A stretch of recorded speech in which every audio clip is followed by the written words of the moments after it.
Good evening class. NCERT में आपका जो 30% सिलेबस है वो ऑलमोस्ट रिड्यूस हो गया है। ठीक है, तो जो नेक्स्ट चैप्टर था आपका केमिकल कोऑर्डिनेशन, जिसमें प्लांट और एनिमल हार्मोन्स के बारे में आप पढ़ने वाले थे, नर्वस सिस्टम के बारे में पढ़ने वाले थे और ब्रेन के बारे में पढ़ने वाले थे, वो चैप्टर हटा दिया गया है आपके कोर्स से। तो आपको चैप्टर 2 जो है आपका बायो का chemical coordination in plants and animals, अब ये नहीं पढ़ना है। ठीक है, और साथ ही साथ जो नेक्स्ट एक और चैप्टर है रिप्रोडक्शन के बाद का chapter, that is heredity and evolution. मैं लिख देती हूँ chemical coordination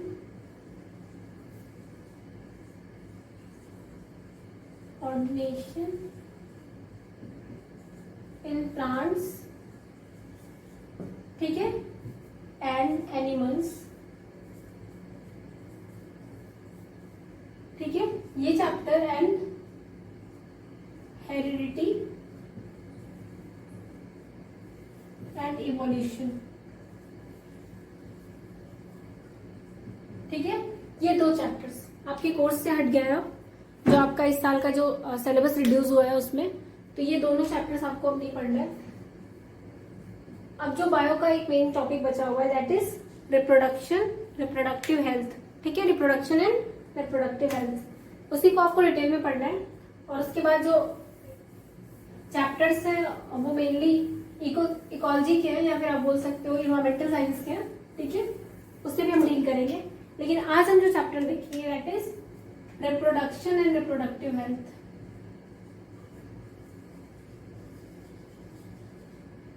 reproduction and reproductive health.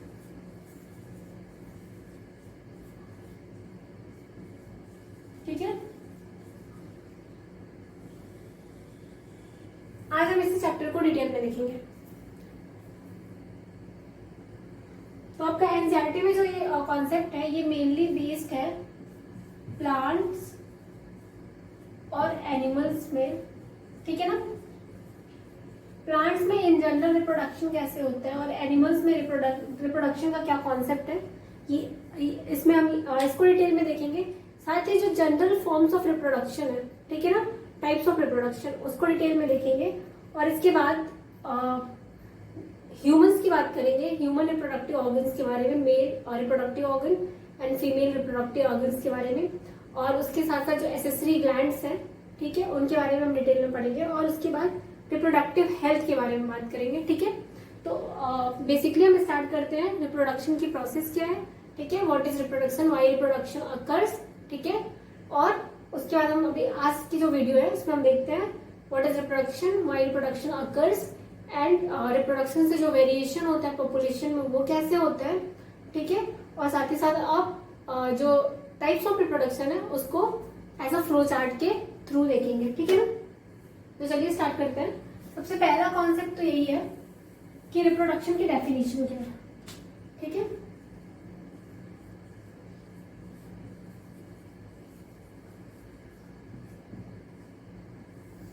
How will you define reproduction. ठीक है ना, तो जनरल वे में देखें तो आप लिख सकते हो the process by which formation of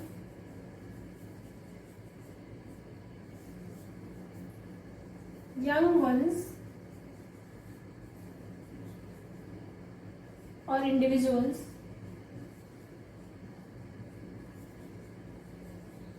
occur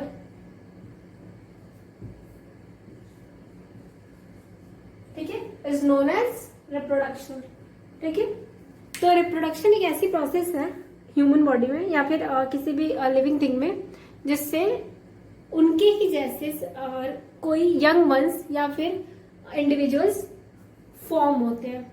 okay, अब अगर बात करें रिप्रोडक्शन की, तो जो ह्यूमन बॉडी है या फिर जो प्लांट बॉडी है या फिर जो एनिमल बॉडी है, उसमें जो रिप्रोडक्शन की प्रोसेस है वो कोई वाइटल प्रोसेस नहीं है। इसके पहले जो हम पढ़ रहे थे कि जैसे कि मान लो, एक सेकेंड, हाँ, जो इसके पहले हम पढ़ रहे थे reproductive system, sorry respiratory system, circulatory system, ठीक है। ये सारे सिस्टम्स थे जो हमारी बॉडी के लिए, हमारे ओन एग्जिस्टेंस के लिए इंपॉर्टेंट थे। Means if I am a living thing, ठीक है, तो मेरी ओन एग्जिस्टेंस के लिए जो भी हमारे मेरी बॉडी की जो वाइटल और फंक्शंस हैं, ठीक है, उन सब के बारे में हम पढ़ रहे थे।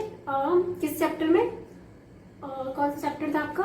That was circulatory circulatory system, respiratory system, और कौन से 2 सिस्टम्स थे? न्यूट्रिशन, ठीक है, मीन्स डाइजेस्टिव सिस्टम, और एक्सक्रीटरी सिस्टम। वो हमारी बॉडी के वाइटल ऑर्गेनिजम्स के बारे में था, हमारी बॉडी के वाइटल जो फंक्शंस होते हैं उनके बारे में था। उस चैप्टर का नाम था लाइफ प्रोसेसेस। मीन्स मेरी खुद की लाइफ की एग्जिस्टेंस के लिए जो प्रोसेसेस मेरे लिए इंपॉर्टेंट है, ठीक है, मेरे खुद के लिए इंपॉर्टेंट है, उन प्रोसेसेस को हमने पढ़ा लाइफ प्रोसेसेस चैप्टर के अंदर, ठीक है। लेकिन क्या आप डिफाइन कर सकते हो कि जो रिप्रोडक्शन है वो हमारी लाइफ का एक प्रोसेस है? नहीं, रिप्रोडक्शन कोई भी हमारी लाइफ का एक ऐसा प्रोसेस नहीं है जो जिस पे हमारा लाइफ डिपेंड करता है, या फिर अगर वो प्रोसेस नहीं हुआ तो हमारी डेथ हो जाएगी या फिर हमारा एग्जिस्टेंस नहीं होगा। रिप्रोडक्शन हम खुद की ओन एग्जिस्टेंस के लिए नहीं करते हैं, वाइल हम किसके लिए करते हैं? हमारे एक कंटिन्यूटी या फिर हमारे जो जीनस है या फिर हमारी स्पीसीज की एग्जिस्टेंस के लिए करते हैं, ठीक है। तो जो रिप्रोडक्शन का प्रोसेस है वो ओन एग्जिस्टेंस के लिए नहीं होता है, वाइल हमारा जो पॉपुलेशन है उसकी एग्जिस्टेंस के लिए होता है, ओके। तो अगर आप एक कॉन्सेप्ट देखो तो रिप्रोडक्शन में पॉपुलेशन का इंपॉर्टेंस है।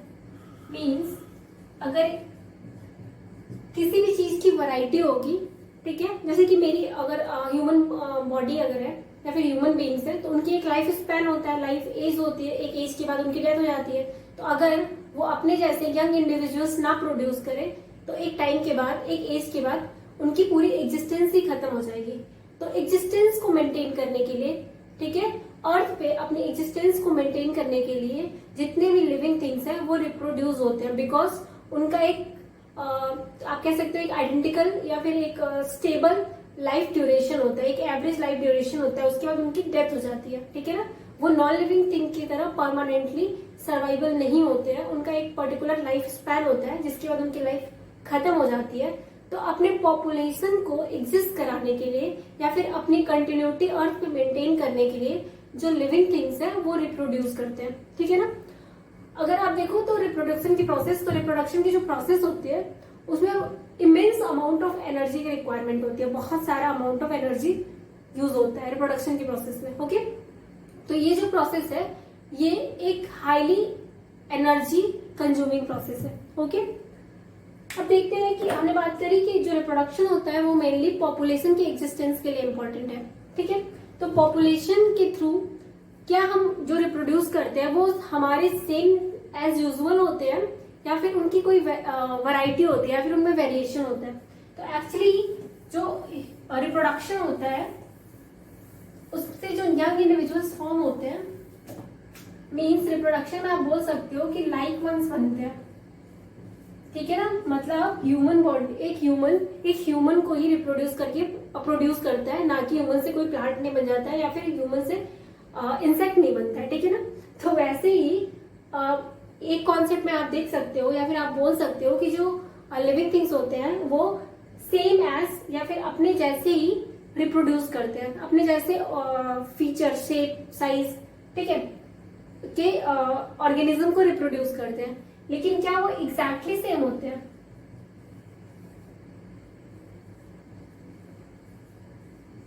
नहीं, वो एग्जैक्टली सेम नहीं होते। हमारे कुछ कैरेक्टरिस्टिक फीचर्स हमारे इंडिविजुअल्स में या फिर यंग वंस में ट्रांसफर होते हैं, बट वो एग्जैक्टली सेम नहीं होते हैं। तो यस, हम सेम एज या फिर लाइक वंस प्रोड्यूस करते हैं या फिर रिप्रोड्यूस करते हैं, but they are not exactly similar to their of parents, ठीक है ना। एग्जैक्टली सिमिलर नहीं होते हैं। और ये वो क्यों नहीं होते हैं? क्योंकि जो हमारा डीएनए होता है उसमें जो जीन होते हैं वो डिफरेंट वर्क के लिए रिस्पॉन्सिबल होते हैं, और पेरेंट और मतलब मदर और फादर दोनों से जीन आता है, तो दोनों के कैरेक्टर्स हमारी बॉडी में आते हैं, और साथ ही साथ कुछ कैरेक्टर्स हमारी बॉडी में आने के बाद सप्रेस हो जाते हैं, कुछ डिफरेंट कैरेक्टर्स भी एक्सप्रेस होते हैं। इसलिए हम अपने मतलब ह्यूमन से ह्यूमन तो प्रोड्यूस हो रहे हैं, ठीक है, या फिर एंट से एंट ही प्रोड्यूस हो रहा है, बट जो उनके कैरेक्टर्स होंगे या फिर जो उनके आइडेंटिकल फीचर्स होंगे वो डिसिमिलर होते हैं, ठीक है ना। तो रिप्रोडक्शन में बस इतनी बात समझनी थी कि रिप्रोडक्शन जो होता है वो हमारा वाइटल प्रोसेस नहीं है, ठीक है। ये लाइफ की एग्जिस्टेंस के लिए, मतलब हमारे खुद की एग्जिस्टेंस के लिए नहीं होता है, बल्कि हमारे पॉपुलेशन की इस अर्थ पे एग्जिस्टेंस के लिए होता है। पहला पॉइंट तो ये हो गया। दूसरा पॉइंट, जो पॉपुलेशन की ग्रोथ होती है या फिर जो भी रिप्रोडक्शन का प्रोसेस होता है वो वेरिएशन कॉज करने के लिए होता है। मीन्स अगर हम अपने जैसे सेम रिप्रोड्यूस करते रहे जो एग्जैक्टली सेम हो तो हम डिफ्रेंशिएट नहीं कर पाएंगे, ठीक है ना। इसलिए और एक पर्टिकुलर टाइम के बाद मे बी अगर कोई यहाँ पे ड्रास्टिक कंडीशन आ गई, ठीक है, तो वहां पे हमारी एग्जिस्टेंस खत्म हो गई। लेकिन अगर हम अपने रिप्रोडक्शन में वेरिएशन क्रिएट करेंगे, अगर रिप्रोडक्शन में वेरिएशन होगा तो अगर मान लो किसी एक सिचुएशन पे ड्रास्टिक कंडीशन आ भी जाती है तो कहीं और पे सेम टाइम के लोग एग्जिस्ट कर सकते हैं। अगर इसको एग्जांपल से समझे, ये आपको बहुत अच्छे समझ में नहीं आया होगा, अगर एक एग्जांपल से समझते हैं तो मान लो रोज का फ्लावर है, ठीक है।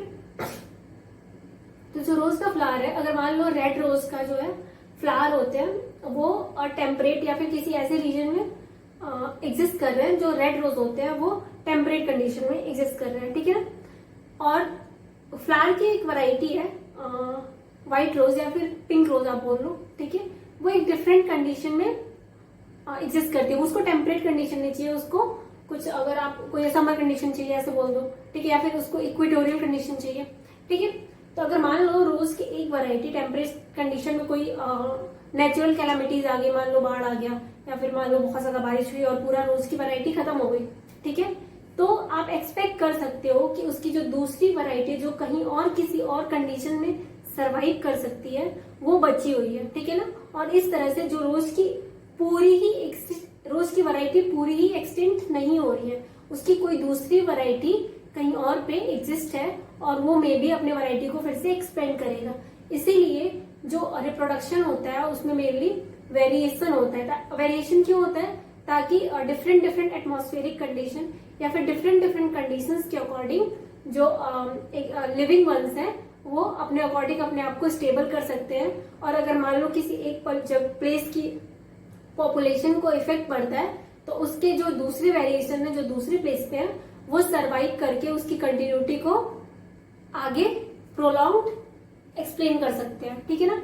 जैसे कि आप एग्जांपल ले लो, जो कंगारू होता है, कंगारू मेनली ऑस्ट्रेलिया का एंडेमिक एनिमल है, ठीक है। तो कंगारू की जो वैरायटी है वो किसी और प्लेस पे हमें नहीं मिलती है। तो इससे एक लॉस ये है कि अगर मान लो ऑस्ट्रेलिया में कोई नेचुरल कैलामिटी आती है या फिर मान लो अभी ऑस्ट्रेलिया में बहुत ज्यादा आग लगी हुई थी, ठीक है, तो जब ऐसी कोई नेचुरल कैलामिटीज आती है तो वहां पे पूरा अगर कंगारू अगर मान लो पूरा ही डिस्ट्रॉय हो गया तो उसकी कोई और स्पीसीज कहीं और पे एग्जिस्ट नहीं करती है, तो उसकी पूरी ही आप कह सकते हो कि वो पूरा कंगारू ही एक्सटेंड हो जाएगा। लेकिन अगर यही सेम का एग्जांपल अगर हम एलिफेंट के साथ लें तो एलिफेंट जो है ऑलमोस्ट सारे आइलैंड पे या फिर सारे प्लेसेस पे मिलते हैं, ठीक है। तो अगर एक किसी प्लेस पे अगर कोई नेचुरल कैलामिटी आती है या फिर कोई नेचुरल प्रॉब्लम होती है तो उसकी जो पॉपुलेशन है, जो उसकी वेरिएंट पॉपुलेशन है वो कहीं और पे एग्जिस्ट करती है और उसकी वजह से जो उसकी एक कंटिन्यूटी है, लाइफ स्पैन है, वो आगे चलती रहेगी। आई होप आपको ये समझ में आ गया होगा रिप्रोडक्शन का ये एक इम्पोर्टेंट रोल था, ठीक है ना, कि मतलब मेनली ये वेरिएशन को क्रिएट करते हैं, variation in population, so that जो एग्जिस्टेंस है वो लॉन्ग टर्म के लिए एग्जिस्ट करती हो, ठीक है ना। अब हम बात करेंगे रिप्रोडक्शन में कि रिप्रोडक्शन के टाइप्स कैसे होते हैं। तो रिप्रोडक्शन का 2 टाइप होता है, types of reproduction.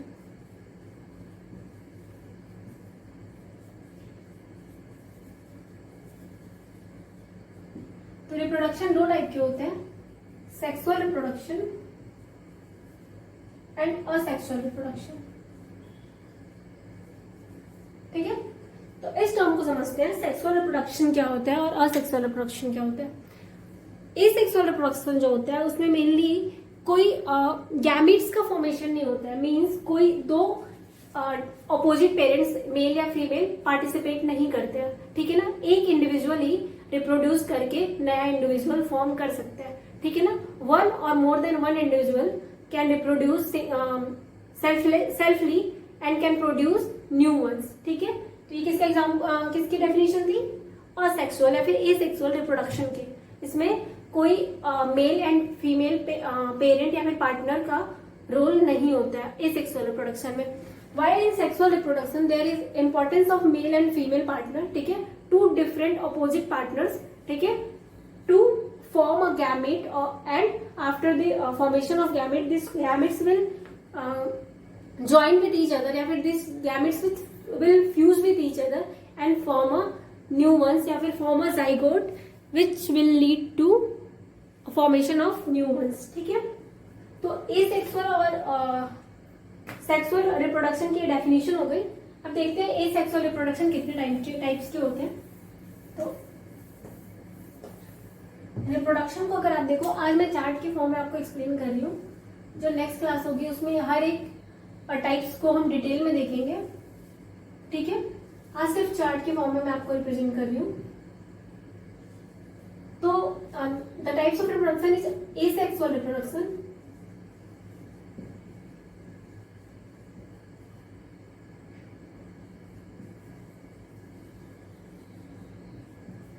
and sexual reproduction.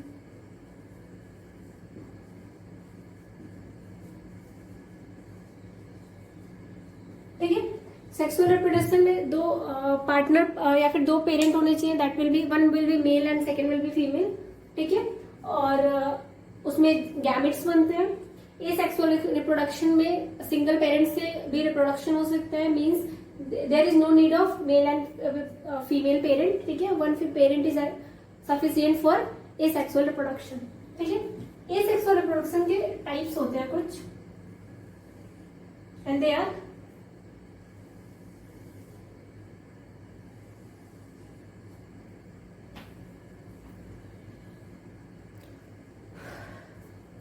fission.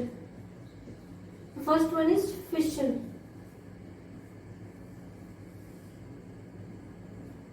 The second one is budding.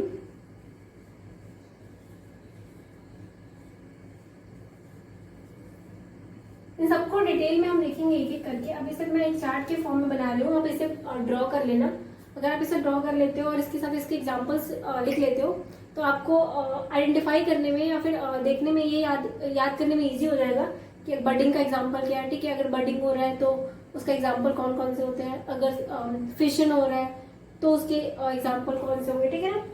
Third one is regeneration,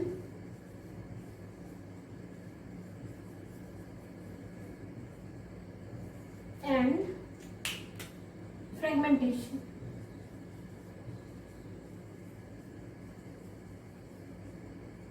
ठीक है।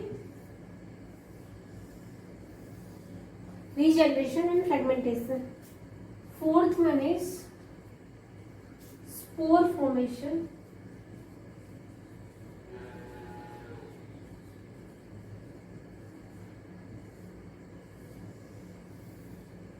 and fifth one is vegetative propagation.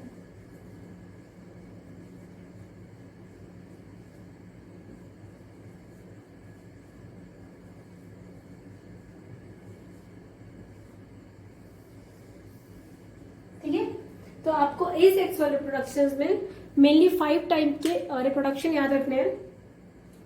Fission, budding, regeneration and fragmentation, spore formation and vegetative propagation. जो vegetative propagation होता है वो mainly plant में होता है, ठीक है, मेनली प्लांट्स में होता है और इसको हम ब्रॉडली 2 टाइप्स में डिवाइड कर सकते हैं,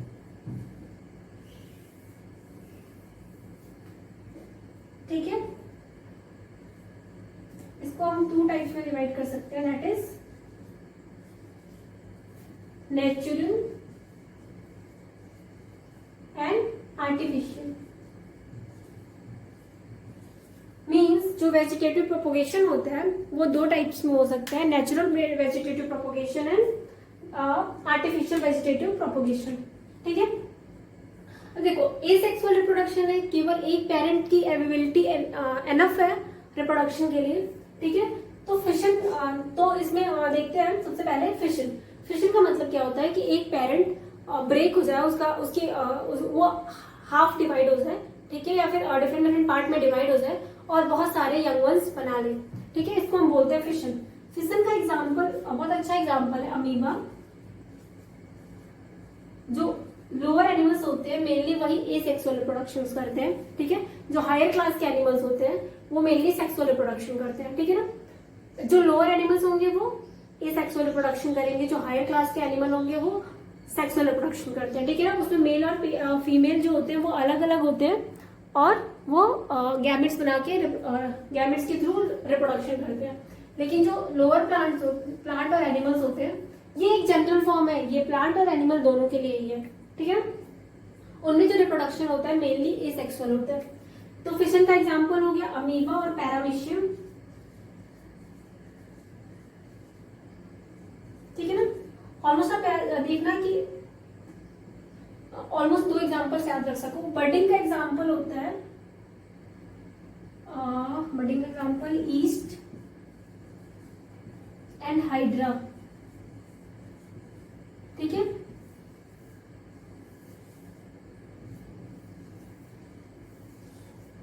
ओके, रीजनरेशन एंड फ्रेगमेंटेशन का एग्जांपल है प्लेनेरिया, एक एनिमल है, और हाइड्रा। हाइड्रा में दोनों प्रोसेस होती है, बर्डिंग के थ्रू भी रिप्रोडक्शन होता है और रीजनरेशन के थ्रू भी होता है, ठीक है। ये दोनों एग्जांपल हो गए रीजनरेशन के, ये दोनों एग्जांपल हो गए बर्डिंग के। स्पोर फॉर्मेशन का जो एग्जांपल है मेन और most important example that is fungi.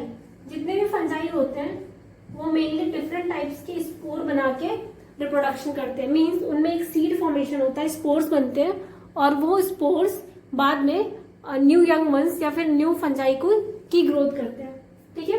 तो स्पोर फॉर्मेशन का जो एग्जांपल है दैट इज इन फंजाई। अब देखते हैं वेजिटेटिव प्रोपोगेशन।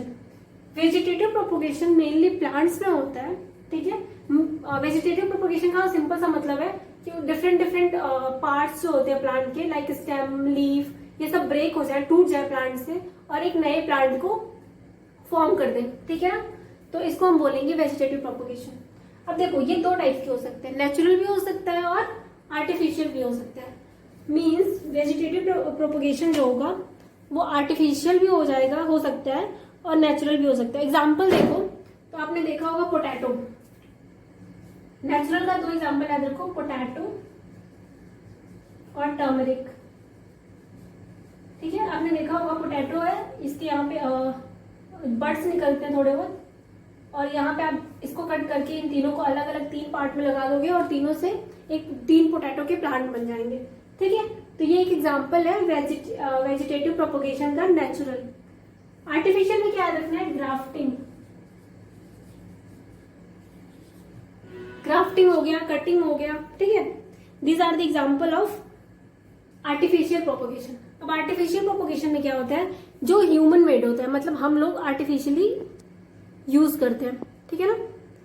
अब इसका बेस्ट एग्जांपल आपने देखा होगा, जैसे कि रोज की प्लांट का हम स्टेम कट करते हैं और उसको, मतलब वो नेचुरली अपने आप नहीं होता है, उस स्टेम को हम कट करते हैं और उसको हम अलग कहीं से किसी प्लांट में या फिर किसी सोल्यूशन में डिप करके फिर उसको सॉइल में फिर से जब लगाते हैं तो एक नया प्लांट निकल के आता है। तो वो एग्जाम्पल है ग्राफ्टिंग का, ठीक है ना।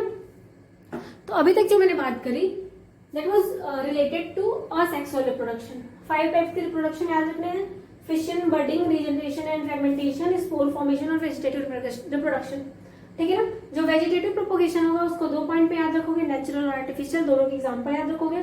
स्पोर फॉर्मेशन का एग्जांपल फंजाई है, रीजनरेशन और फ्रेगमेंटेशन का जो एग्जांपल है प्लेनेरिया और हाइड्रा है, बर्डिंग का एग्जांपल ईस्ट और हाइड्रा, और फिजन का एग्जांपल अमीबा और पैरामीशियम, ये याद रखोगे। ये तो पूरी बात हो गई असेक्सुअल रिप्रोडक्शन की। अब हम बात करें सेक्सुअल रिप्रोडक्शन की।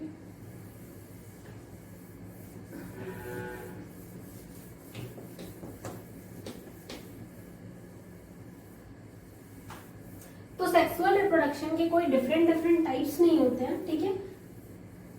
असेक्सुअल रिप्रोडक्शन के बहुत सारे मेथड्स थे जिसके थ्रू हो सकता था, may be spore formation, may be different और भी टाइप्स थे, लाइक स्पोर फॉर्मेशन था, ठीक है। साथ में आपके और भी एग्जांपल्स थे, बर्डिंग, रीजनरेशन और फिशन, इन सब के थ्रू असेक्सुअल रिप्रोडक्शन हो सकता था, ठीक है ना। लेकिन जो सेक्सुअल रिप्रोडक्शन होता है उसमें कोई टाइप्स नहीं होते हैं या फिर कोई मेथड नहीं होता है, उसमें सिर्फ कॉन्सेप्ट होता है किसका, मेल का मेल, दो पार्टनर चाहिए, एक पार्टनर मेल दूसरा फीमेल, ठीक है। मेल के पास होगा मेल रिप्रोडक्टिव सिस्टम। इससे पहले आप समझ लो कि सेक्सुअल रिप्रोडक्शन प्लांट में कैसे होता है और एनिमल में कैसे होता है। तो सेक्सुअल रिप्रोडक्शन को हम ब्रॉडली क्लासिफाई करते हैं प्लांट और एनिमल के फॉर्म में। तो हमें डिटेल में प्लांट के बारे में भी पढ़ना है और एनिमल के बारे में भी पढ़ना है, और एनिमल में मेनली हमें ह्यूमन बीइंग के बारे में पढ़ना है। तो प्लांट्स में जो सेक्सुअल रिप्रोडक्शन होता है उसमें भी मेल प्लांट होता है और फीमेल प्लांट होता है, ठीक है ना। कुछ फ्लावर्स होते हैं मेल फ्लावर, कुछ फ्लावर्स होते हैं फीमेल फ्लावर, ठीक है। और साथ ही साथ देखोगे आप प्लांट में कि कुछ ऐसे भी फ्लावर होते हैं जिसमें मेल और फीमेल दोनों ही पार्ट फ्लावर का एक ही फ्लावर में कंसिस्ट होता है, मतलब एक ही फ्लावर में मेल पार्ट भी होगा और फीमेल पार्ट भी होगा, ठीक है ना। तो ये हो सकता है प्लांट के अंदर, एज वेल एज जो कुछ एनिमल्स होते हैं लोअर एनिमल्स, उनमें भी मेल प्लांट और मेल एनिमल और फीमेल एनिमल, मतलब मेल रिप्रोडक्टिव पार्ट और फीमेल रिप्रोडक्टिव पार्ट एक ही एनिमल में प्रेजेंट होता है, ठीक है ना। बट मैक्सिमम जो एनिमल्स होते हैं, फिर जो हायर एनिमल्स होते हैं, उसमें मेल एनिमल और फीमेल एनिमल अलग अलग होते हैं। जैसे कि अगर ह्यूमन की बात करो तो मेल और फीमेल अलग अलग होंगे, ठीक है ना। तो दो एनिमल में मेनली आप मेल और फीमेल को क्लासिफाई करोगे, ठीक है। अब जो मेल है वो उनके पास होगा मेल रिप्रोडक्टिव सिस्टम, ठीक है। और रिप्रोडक्टिव सिस्टम जो डिफरेंट ऑर्गन्स से फॉर्म होंगे, और फीमेल के पास फीमेल रिप्रोडक्टिव सिस्टम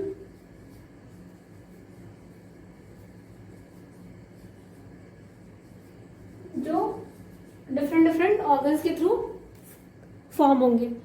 जो मेल रिप्रोडक्टिव सिस्टम होगा वो बनाएगा स्पर्म,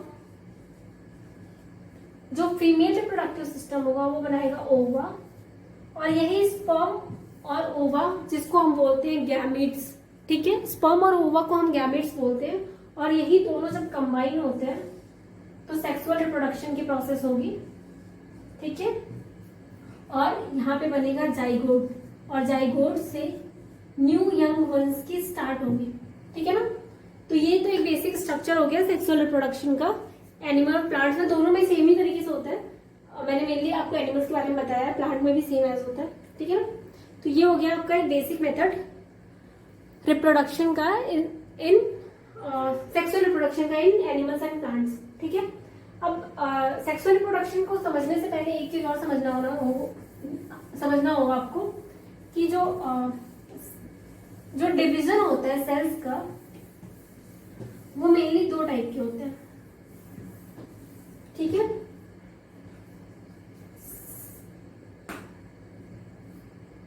सेल डिवीजन जो होता है वो दो टाइप का होता है, माइटोसिस या फिर बोल सकते हो आप माइटोटिक सेल डिवीजन, और दूसरा होता है मियोसिस, ठीक है। दो टाइप के सेल डिवीजन होते हैं। जो माइटोटिक सेल डिवीजन होता है उसमें एक सेल से दो सेल का फॉर्मेशन होता है, ठीक है। जो मियोसिस सेल डिवीजन होता है उसमें एक सेल से चार सेल का फॉर्मेशन होता है, ठीक है। माइटोटिक में जो नंबर ऑफ क्रोमोसोम्स है वो सेम रहते हैं डिवीजन के बाद भी, ठीक है। वाइल जो मियोसिस होता है उसमें नंबर ऑफ क्रोमोसोम हाफ हो जाते हैं आफ्टर द डिवीजन।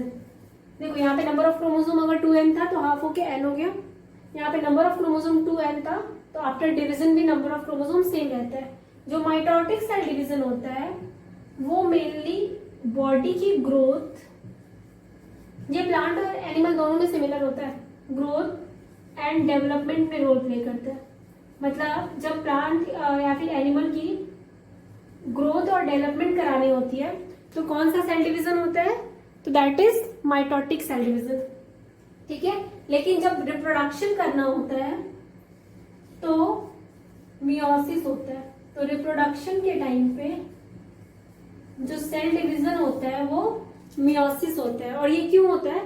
क्योंकि फीमेल और मेल दोनों में रिप्रोडक्शन की प्रोसेस में मियोसिस डिवीजन होगा और एक सेल से नंबर ऑफ क्रोमोसोम जो होंगे वो जब डिवीजन हो जाएगा, जब स्पर्म या ओवा बनेगा तो उसमें नंबर ऑफ क्रोमोसोम हाफ हो जाएंगे, ठीक है ना।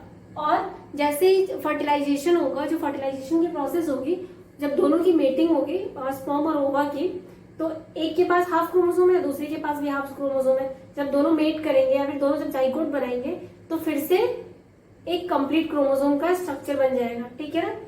अगर एग्जांपल से समझे तो 23 नंबर ऑफ क्रोमोसोम स्पर्म के पास है और 23 नंबर ऑफ क्रोमोसोम ओवा के पास है। जब ये दोनों कंबाइन होकर जाइगोट बनाएंगे तो नंबर ऑफ क्रोमोसोम कितना हो गया? 46। और एक ह्यूमन बॉडी में नंबर ऑफ क्रोमोसोम्स कितने होते हैं? 46। तो फिर से जो नंबर ऑफ क्रोमोसोम था वो हमारी बॉडी में रिस्टोर हो जाता है। अगर ये मियोसिस नहीं होता यहाँ पे तो 46 तो मेल के पास भी होगा और 46 क्रोमोसोम फीमेल के पास भी होगा। तो ये दोनों ही दोनों आएंगे तो कितने बन जाएंगे? 92 क्रोमोसोम्स, ठीक है। और ये बहुत ज्यादा हो जाएंगे। फिर ऐसे तो हर एक जो इंडिविजुअल्स की ग्रोथ होती जाएगी और उसमें नंबर ऑफ क्रोमोसोम्स बढ़ते जाएंगे, लेकिन जो नंबर ऑफ क्रोमोसोम्स होते हैं वो हमारी बॉडी में कांस्टेंट होते हैं। इसीलिए जब सेल डिवीजन, जब रिप्रोडक्शन की प्रोसेस होती है तो मियोसिस सेल डिवीजन होता है और नंबर ऑफ क्रोमोसोम हाफ हो जाता है, जो आफ्टर फर्टिलाइजेशन जाइगोट फॉर्मेशन के बाद फिर से नंबर ऑफ क्रोमोसोम रीस्टोर हो जाता है, ठीक है ना। तो ये पूरा ओवरव्यू था रिप्रोडक्शन का प्लांट और एनिमल्स में, और साथ ही साथ असेक्सुअल रिप्रोडक्शन कैसे होता है या फिर एसेक्सुअल रिप्रोडक्शन कैसे होता है और सेक्सुअल रिप्रोडक्शन कैसे होता है, उसका एक ओवरव्यू था। इसके बाद जो नेक्स्ट क्लास होगी उसमें हम एसेक्सुअल रिप्रोडक्शन के बारे में पहले डिटेल में पढ़ेंगे। सारे एग्जांपल्स, जो बाइनरी फिजन, जो बडिंग हो रही है, और जो फिशन है, जो बडिंग है, जो स्पोर फॉर्मेशन, उन सबकी एग्जांपल कैसे होता है, फिर डायग्राम पढ़ेंगे, ठीक है। उसके बाद उसकी बाद की जो नेक्स्ट क्लास होगी उसमें हम सेक्सुअल रिप्रोडक्शन के बारे में डिटेल में पढ़ेंगे, ठीक है। तो आज की क्लास यहीं पे एंड करते हैं।